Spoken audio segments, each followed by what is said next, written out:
हम पढ़ेंगे खालित एंड पालित व्याधि। तो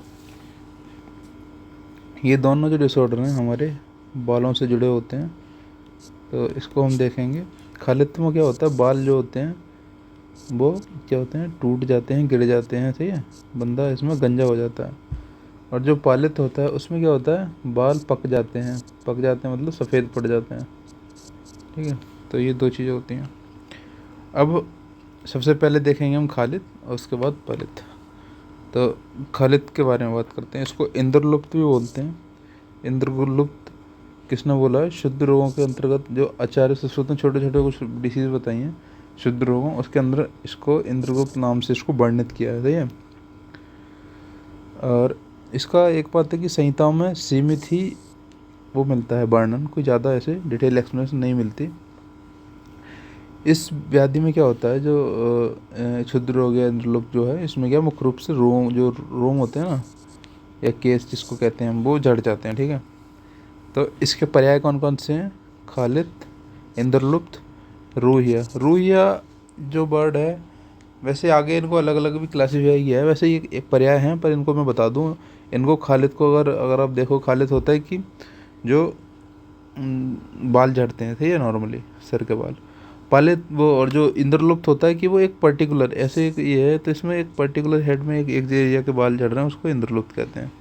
रूहिया होता है कि पूरी होल बॉडी के बंदे के बाल झड़ जाएं, उसको इंद्रलुप्त बोलते हैं, वो रूहिया बोलते हैं, ठीक है।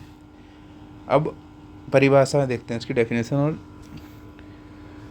इसके भेद देखते हैं, ठीक है। सबसे पहले आचार्य भागवत ने क्या बोला है कि इंद्रलुप्त के बारे में, कि बाल अचानक से तीव्र गति से गिर जाते हैं जो इंद्रलुप्त में, और जबकि खालित में क्या होता है, धीरे धीरे गिरते हैं, सही है। तो श्लोक दिया है, इसको छोड़ो। उसके बाद सुश्रुत के अनुसार क्या है, रूहिया के लिए सुश्रुत ने क्या रुज्या शब्द का प्रयोग किया है। तो भागवत के अनुसार क्या है, इंद्रलुप्त से क्या हो रहा है, तीव्र, जबकि खालित क्या बोला उन्होंने कि बाल धीरे दोनों कंडीशन में बाल गिर रहे हैं, इंद्रलुप्त मतलब एक साथ लुप्त हो रहे हैं, ठीक है। सुश्रुत ने क्या बोला, रूहिया को रुज्या बोला। आचार्य कार्तिक ने क्या है, तीनों में अंतर स्पष्ट किया है, उन्होंने ये श्लोक दिया है। इंद्रलुप्तम शमश्रु भवति खालित्यम श्रेष्ठमेव रूह्य च सर्वदे। तो इंद्रलुप्त दाढ़ी, श्रमसु में, मतलब इंद्रलुप्त कहाँ होता है, दाढ़ी में, सही है। खालित का होता है केवल सिर में, रूहिया होता है संपूर्ण शरीर में। तो अलग अलग आचार्यों का अलग अलग मत रहा है, ठीक है। अब उसके बाद देखते हैं हम संप्राप्ति, मतलब हो क्या रहा है, क्या ऐसी चीज़ हो रही है जिसकी वजह से बाल झड़ रहे हैं।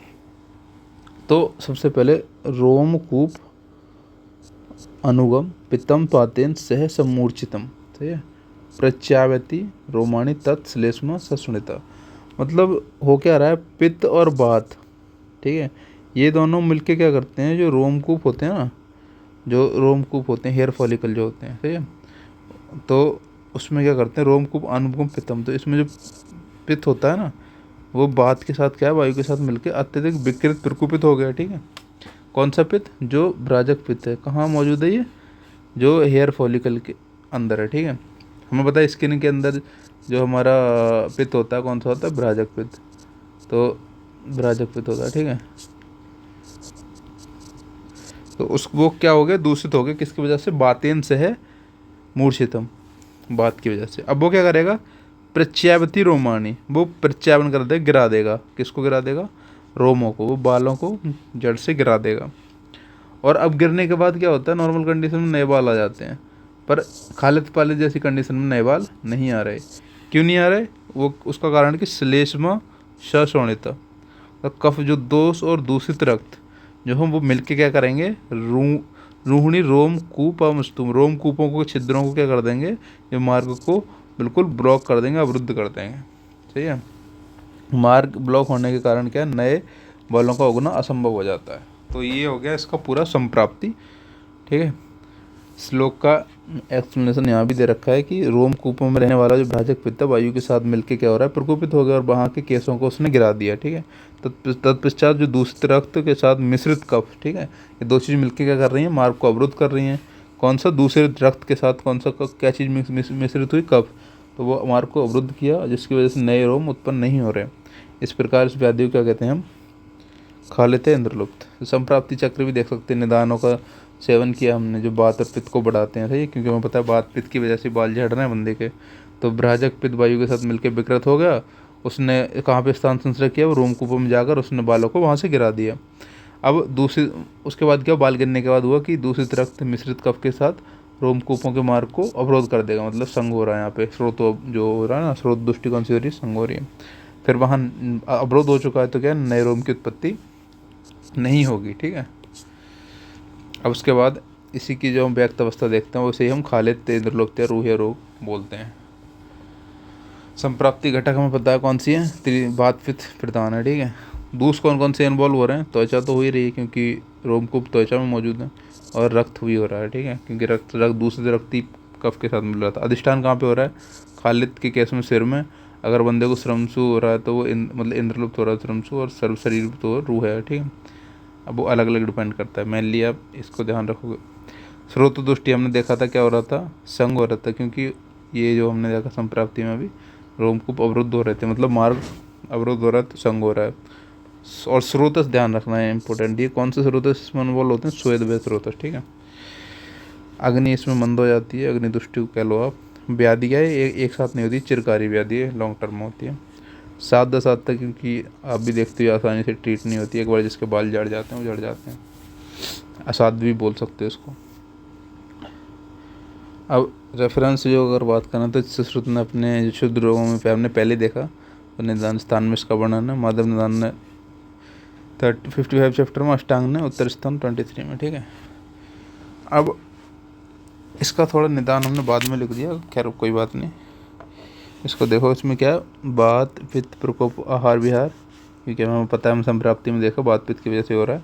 अत्यधिक कोई व्यायाम या शारीरिक श्रम कर रहा है तो उससे क्या है, बात बढ़ता है, या कोई चिंता भय शोक आदि मानसिक भाव से, ये तो इन सब कंडीशन से क्या है, बात पित्त बढ़ते हैं, ठीक है। तो जो भी बात पित्त को बढ़ाएगा वो क्या होगा, वो इसका निदान होगा, सही है। सामान्य जो क्लिनिकल इसके फीचर क्या होंगे, बाल जो केस होंगे, इस केस में निरंतर, नॉर्मली भी हमारे बाल झड़ते हैं, पर जब खालिद अगर ऐसी कोई डिसीज हो रही है, खालिद या फिर इंद्रलूप वगैरह, तो उसमें क्या है, कंटिन्यूस झड़ते हैं, ठीक है।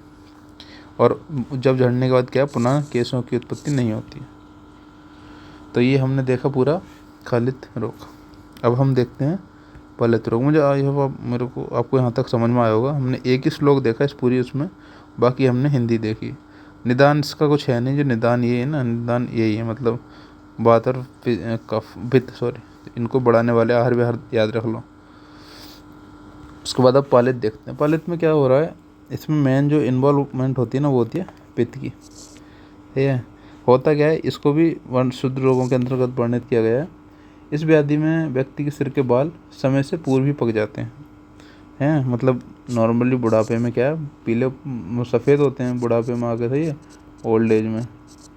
बट इस केस में क्या हो रहा है, पहले ही सफ़ेद हो चुके हैं वो। तो इसमें हम किसका मुख्य कारण क्या मानते हैं, जो देह अग्नि और ये जो पित्त दोष होते हैं उसकी वजह से ये होता है।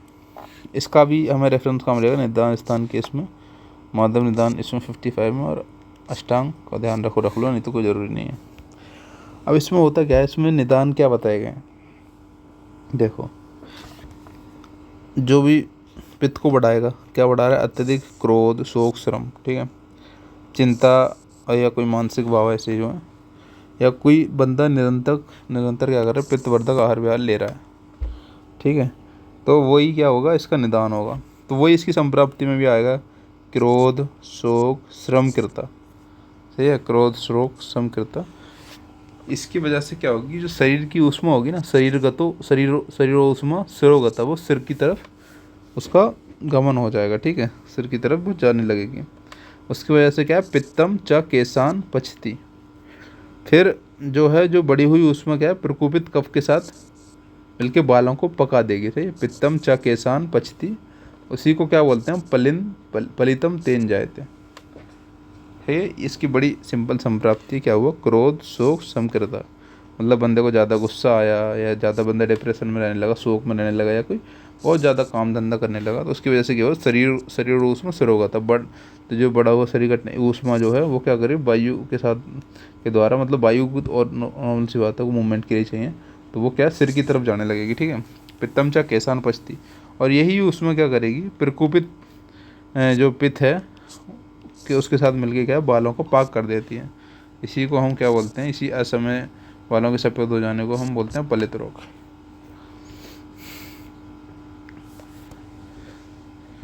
अभी यहाँ हमने देख लिया पूरा, एक बार अगर हिंदी पढ़ना चाहो आप पढ़ सकते हो। अब इसका नोट ये है कि क्रोध से मुख्य रूप से पित्त प्रकोप होता है तथा शोक श्रम से वात प्रकोपित होता है। तो इस प्रकार वायु और पित्त का सम्मिलन इस रोग का मुख्य आधार है। कफ दोष का अनुबंध भी केसों की सफेदी में सहायक कारण माना गया है, बट मेनली आपको ध्यान रखना है वो पित्त होता है। ठीक है, उसके बाद हम देखते हैं संप्राप्ति चक्र।